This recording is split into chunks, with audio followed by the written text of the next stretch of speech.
Hi guys, so following the US attack on Iran, someone at Sky News thought it'd be a good idea to have disgraced former Home Secretary Priti Patel on. Remember, she was deemed a national security risk and forced to resign from Theresa May's cabinet following meetings she held with Israeli officials without the British government's knowledge. Now, she described the attack here as essential and then backed Donald Trump's position that diplomacy is still a path forward. Why she was invited on is beyond me, considering her tarnished background and her biased stance. Have a listen to this. So these strikes were essential. I think the strikes from both Israel and from the United States, it's quite clear that the American military was the only military capable of literally dropping those bombs on Fordor. And the fact of the matter is, Trevor, I've said this many times, I think many people this morning are saying this as well, Iran is a terrorist state. They sponsor proxies. They harm us for a start. They harm the United Kingdom and our interests, as well as their chance of death to America and their objective, which has always been to eliminate the state of Israel, which is simply not acceptable. You say that it's essential. Does that mean that you would have given up on diplomacy? There's no such thing as giving up on diplomacy. You've also heard President Trump overnight basically say that Iran now needs to come back to the table. And if they don't, there'll be additional consequences. So this is a moment where now Iran has to look very deeply at itself in terms of what they do next, clearly. But the reality is, we've also heard President Trump, I think he said this on Friday as well as last night, that the talks that were taking place on Friday in Geneva, they simply were not going anywhere. It is pretty extreme form of diplomacy to say, we've bombed the hell out of you, we've reduced your capacity to zero, so now come and talk. That's not what's normally meant by diplomacy, Actually, that's not, is it? Trevor. I mean, let's be very clear about the context of this. This has been going on for months and months and months.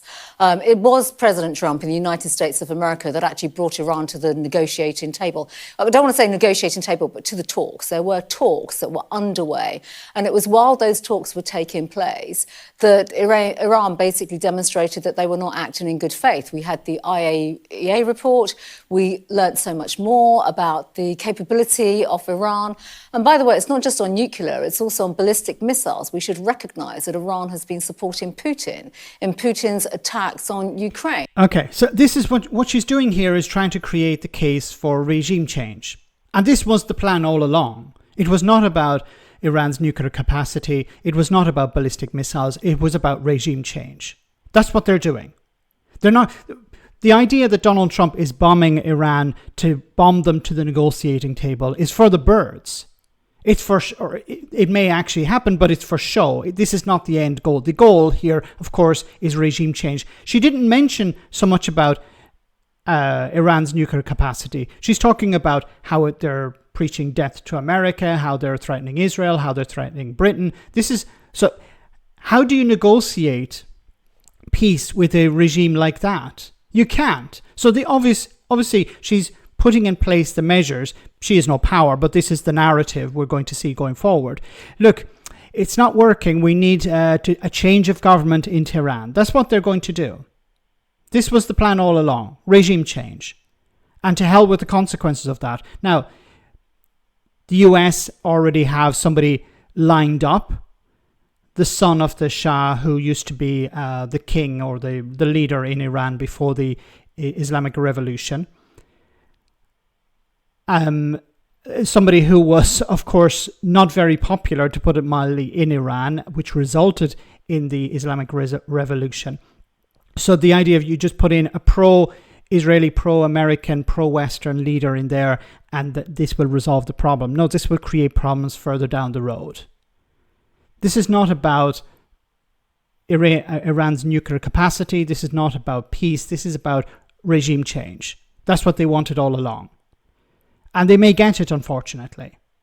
I'm no fan of the current regime in Iran, but it should be up to the Iranian people to decide. They shouldn't have somebody imposed upon them from outside.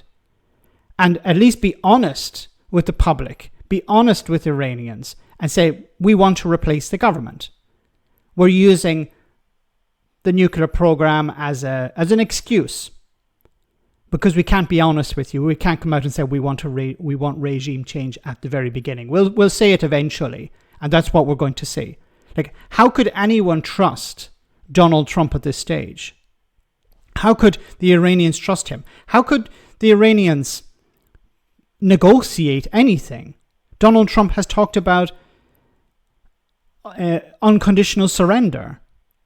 There is no negotiation on an unconditional surrender.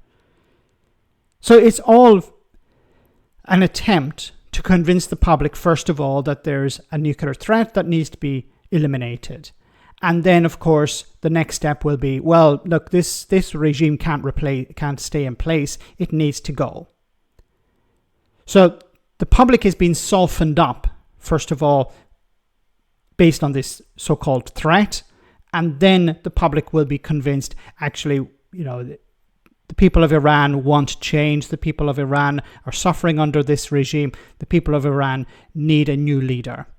And look, by chance, we have somebody already lined up.